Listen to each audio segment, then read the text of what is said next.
12月6號，2025年。咁咧，今日就再講翻呢個 Cameron Park 或者 Newcastle 附近嘅天氣報告。咁我哋追風佬咧就會不定期咁咧就為大家咧去報導呢個 Newcastle 嘅天氣，用廣東話喎。咁所以咧就大家請收睇收聽呢個頻道 ，like、subscribe 同埋 share 啦。好，長話短説，我哋即刻講下你未來7日嘅天氣情況。首先我哋講下 Cameron Park 啦。Cameron Park 嘅天氣情況嚟緊7日都係開始比較今日冇咁炎熱嘅。今日真係犀利啦！今日我哋係錄得最高紀錄，破紀錄43度。嚟緊嗰幾日咧，我哋咧就預計天氣咧情況就會有多雲啦，有啲驟雨咁嘅。聽日詳細嘅天氣預測就係20至28度，星期一咧就17至30度。咁其實呢個溫度嘅 range 咧，基本上同呢個典型嘅澳洲夏天咧，中緯度嘅地方都係差唔多嘅啫。咁我哋再睇下詳細嘅衛星雲圖或者 Windy 俾出嚟嘅數值預報俾我哋睇下啦。咁我哋去到 Windy 咧，其實而家我睇緊呢個情況咧，就係一個 nowcasting 一個現時即時預報嘅情況嚟嘅。咁見到我哋 Newcastle 周圍嘅地方咧，都有一啲雨區嘅發展。呢啲雨區咧，其實係由西向東面吹過嚟嘅。咁基本上咧，我哋而家咧就吹緊呢一個西北風、西北來陸風咁吹過嚟嘅。咁可以轉去風嘅圖像俾大家睇。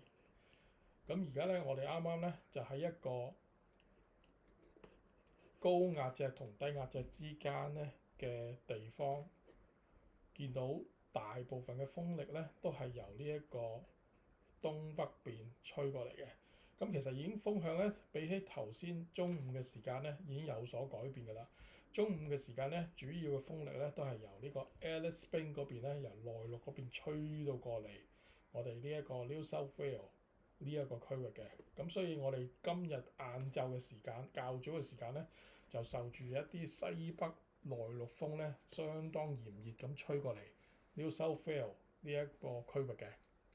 咁但係到咗呢一個夜晚嘅時候咧，我哋而家已經轉咗做一個北風嘅區域，北風同埋由呢一啲較為濕潤嘅海洋性氣流咧吹入翻入嚟我哋呢一個區域嘅。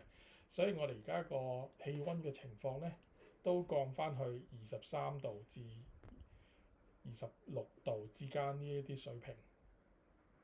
咁我哋預計聽日啦都會有多一兩陣嘅驟雨啦，同埋有少少雷暴嘅產生嘅。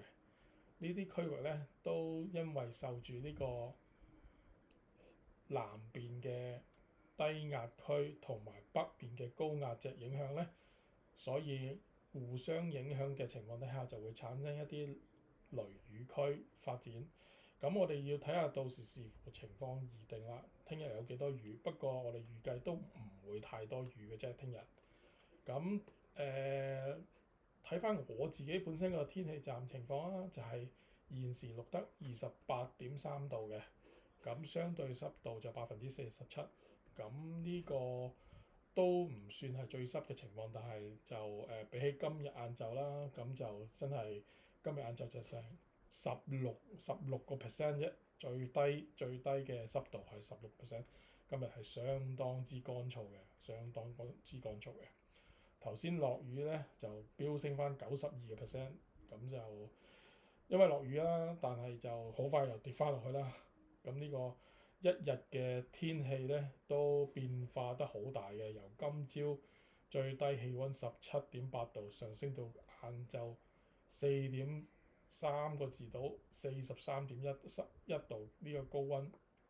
今日個氣温嘅温差都相當之大啦。咁或者我哋今日報道到此為止先啦，我哋聽日再報道明日嘅 Newcastle 天氣狀況啊。拜拜。